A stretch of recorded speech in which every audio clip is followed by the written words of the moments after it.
e a reforma política é o assunto que a gente conversa agora com o advogado e membro da Academia Brasileira de Direito Eleitoral Político, Lucas Lázari. Seja bem-vindo, doutor. Boa tarde, Bives. Boa tarde aos telespectadores da Ubra TV. Vamos tentar entender essa reforma. Você aí de casa, se tem alguma dúvida ou até mesmo um comentário, pode mandar para o WhatsApp 99588-2374, está na tela, 99588-2374, apenas mensagens de texto. Bom, cada vez já não é fácil entender o nosso sistema. Essa reforma veio para facilitar, veio para complicar, né? O Congresso concluiu parte das mudanças propostas, né, por essa reforma. O que já foi aprovado e pergunto, se o senhor puder responder, se na sua concepção, na sua experiência, isso veio para ajudar, veio para confundir mais ainda, veio para tornar o sistema mais simples e mais justo, por exemplo? A mudança aprovada ontem, que vai já entrar em vigor a partir da próxima eleição, e uma parte a partir de 2020, estabelece o fim das coligações nas eleições proporcionais, ou seja, as eleições de deputado e de vereador, onde os partidos se unem para atuar como se um partido apenas fosse, e a soma dos votos desses partidos ajudarem a todos os partidos a alcançar o chamado coeficiente eleitoral, e estará proibido a partir de 2020, ou seja, a eleição de 2018 ainda permitirá a coligação entre os partidos na eleição para deputado. Isso eu penso que facilita bastante para o eleitor, porque o eleitor hoje ele pode votar em um candidato de um partido, mas acabar elegendo um candidato de outro partido, porque como os partidos se unem na eleição proporcional, o eleitor acaba tendo dificuldade de saber o efeito do seu voto. E, desculpa me interromper, doutor, vai ajudar também a não indignar muita gente, porque algumas pessoas ficavam indignadas com algumas coligações, na medida em que tem o seu alinhamento ideológico, político, e ficavam, bom, mas vem cá, o meu partido, às vezes, que represento e gosto de me identificar, está se coligando com esse aqui, mas na cidade tal já está coligando com aquele outro que já não é amigo aqui, mas que passou a ser inimigo lá. Fica uma coisa difícil de entender. É verdade, mas é importante ressaltar que a coligação nas eleições majoritárias, ou seja, nas eleições municipais, por exemplo, vai continuar existindo de ter partidos aliados numa cidade e inimigos mortais na cidade ao lado. Isso a lei não, a PEC aprovada ontem não proíbe. Bom, e aí então arrumaram pela metade, pelo menos, né? Bom, hoje há 35 legendas registradas na Justiça Eleitoral e outras dezenas, prestem atenção, outras dezenas em fase de criação. Com a cláusula de barreira, vai estancar essas novas siglas? Como é que fica a situação dos partidos nanicos? E digo mais, se isso não vai pelo menos ajudar a parar, de estimular essa coisa maluca e frenética de se destruir um partido. Tem sujeito aí que já fundou mais de um partido, né? E aí a gente fica pensando aonde isso vai parar. Enfim, dá para a gente esperar novidades nesse aspecto? Chamados partidos pequenos, que alguns chamam de nanicos, eu divido em dois. Existe o partido nanico que não tem voto, que só consegue eleger parlamentares quando está coligado com partidos maiores. Existem os partidos pequenos que possuem voto. Apesar de serem pequenos, que não serem tão representativos, eles têm voto suficiente para estarem representados. Eu posso até dar dois exemplos aqui em Porto Alegre, dois partidos de ideologias completamente opostas, que é o Partido Novo e o PSOL. São dois partidos pequenos que saíram sozinhos na última eleição e conseguiram votos suficientes para estarem representados na Câmara de Vereadores. Verdade. Então, eu penso que esses partidos menores, mas que possuem uma identidade e, portanto, conseguem obter votações significativas para eleger no mínimo um parlamentar, conseguirão seguir existindo com o fim da coligação na proporcional. Já os partidos que não possuem, que praticamente não possuem voto, não possuem identidade, mas que conseguem ter um ou dois candidatos mais representativos e que se elegem na carona dos partidos maiores, esses partidos terão dificuldade de se manter com o fim da coligação na proporcional. A cláusula de desempenho não impede o partido de seguir existindo, apenas, enfim, ele cria dificuldades, vai lhe impedir de ter acesso ao fundo partidário, vai lhe impedir de ter acesso ao horário no rádio e na televisão, e vai lhe impedir também de ter estrutura de bancada nos parlamentos em que os seus parlamentares, porventura, vierem ocupar espaços. Não tenho nenhum problema com um partido que tem uma pequena representação. O tamanho não é documento, tá? E a gente está vendo partidos muito grandes, para não dizer o maior, envolvido em muitas situações aí. Mas o que a gente fica preocupado às vezes é porque alguns partidos deixam de existir, a gente nem fica sabendo. E outros são criados e aparecem do nada. Vamos para a tela. O Rafael de Porto Alegre, boa tarde. Tem como criar uma lei que dê poder de tirar ou destituir o cargo qualquer deputado ou prefeito, enfim, qualquer autoridade, sem ter impedimento que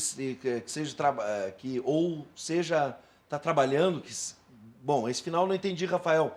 Ou seja, está trabalhando bem, segue. É um mecanismo que não seja esse que a gente conhece hoje, o popular impeachment ou o impedimento. Isso poderia ser feito através de PEC, sem dúvida alguma, que se chama de recall, que alguns chamam de referendo revogatório, que é quando a população revoga o mandato do governante simplesmente porque não gosta do mandato e não porque houve crime de responsabilidade.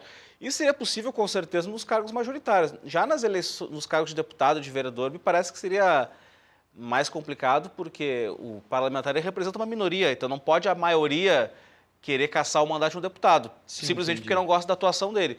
Mas para prefeitos, governadores e presidente da República, sem dúvida alguma, isso poderia ser feito.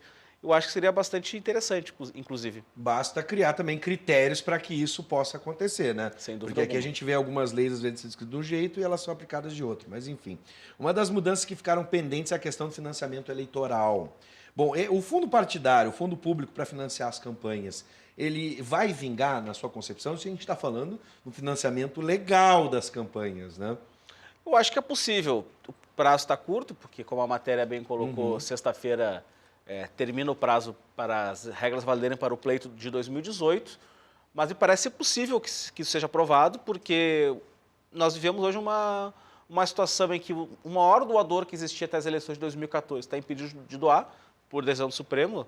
As empresas não podem doar para a campanha eleitoral, as pessoas físicas não querem e não podem doar, porque vivemos uma crise econômica, e mesmo quem tem dinheiro sobrando não tem interesse em doar para partido político, para candidato, é muito difícil encontrar alguém disposto a isso. Então, acho que a solução do fundo público é uma solução que pelo visto, constrói maiorias no parlamento para ser aprovada. Agora, a grande preocupação é essa prestação de contas, né? Há alguma evolução nesse sentido, nessa reforma, quanto à prestação de contas? Infelizmente, não. Eu penso que uma das regras que deveria ter sido aprovada na reforma política, infelizmente não está sendo debatida, é acabar com o sigilo bancário das contas de campanha. Eu penso que o melhor antídoto contra a corrupção é a transparência.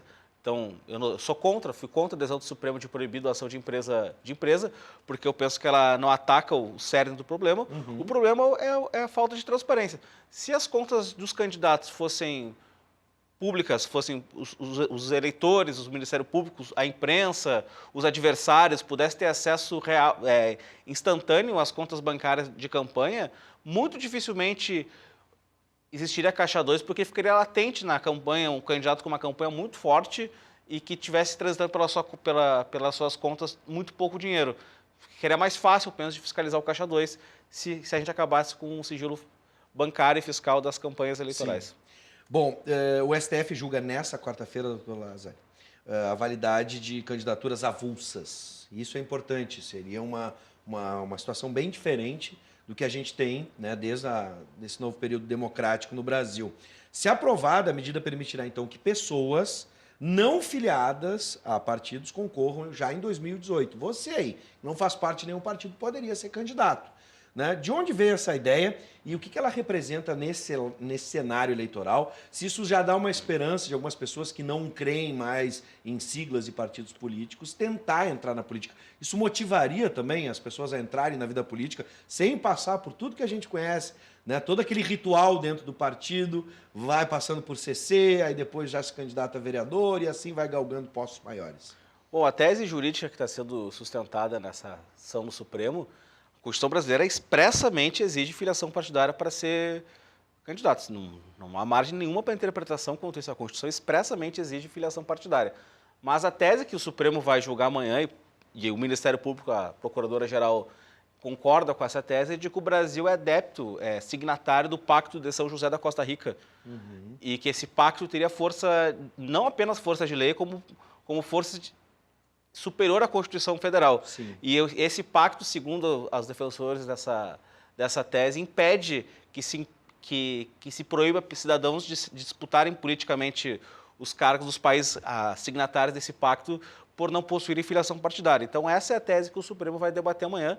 E se vier a ser aprovada, nas eleições majoritárias, ou seja, de presidente, governador, de senador, que é o que vai acontecer ano que vem, eu penso que não teria problema algum, mas eu fico imaginando como se daria nas eleições proporcionais, porque aí um candidato a deputado sem filiação partidária ele vai ter que sozinho fazer o coeficiente eleitoral, que é muito alto, eu acho que geraria um pequeno problema muito grande para ser resolvido. Sim. Bom, vamos dar uma olhada na tela aqui. O Luciano mandou pelo 995882374, pelo WhatsApp. Seja bem-vindo, Luciano. Boa tarde. Essa lei da ficha limpa, se um cidadão normal tem qualquer antecedente para arrumar uma ocupação, é complicado. Por que para eles não?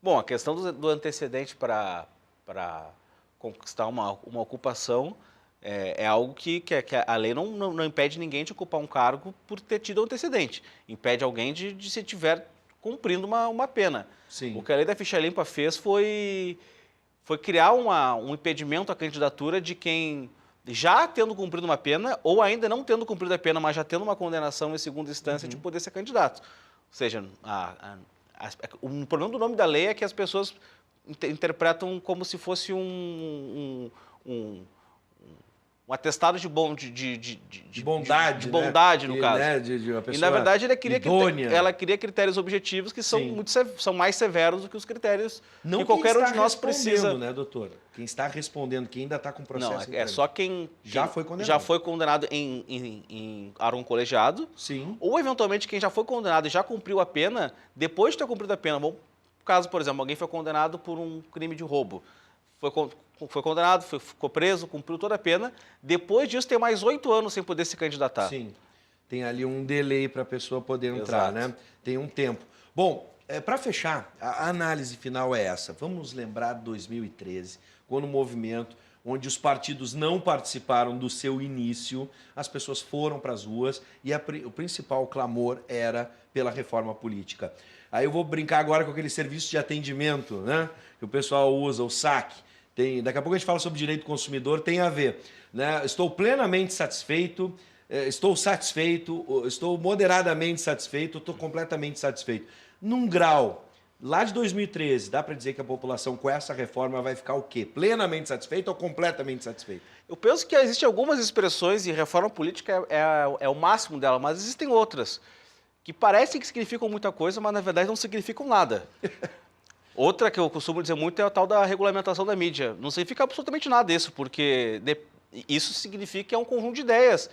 E a população, ela pede reforma política, mas ela não diz exatamente o que ela quer na reforma política. Sim. Porque vamos supor que o Congresso dissesse que os próximos mandatários terão um mandato de 20 anos.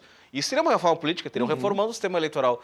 Então, eu penso que ainda que exista um clamor popular por reforma política, não se sabe exatamente qual reforma se quer. E portanto... Uma coisa a gente sabe, a gente quer o fim da corrupção. Sim. Né? Isso pode ajudar. Mas quais mecanismos serão utilizados para acabar com a corrupção é algo que dificilmente se constrói. A questão do financiamento público, por exemplo, muitas pessoas sustentam que isso acabariam, pelo menos diminuiria bastante a corrupção eleitoral. Mas me parece que isso é muito impopular. Sim. Então, porque muita gente não quer o dinheiro público sendo aplicado. Então, eu penso que faltou um dos problemas de 2013 é que não se teve bandeiras claras sobre a reforma política. Essa questão de candidatura avulsa, por exemplo, não foi gritado em 2013. Pois é.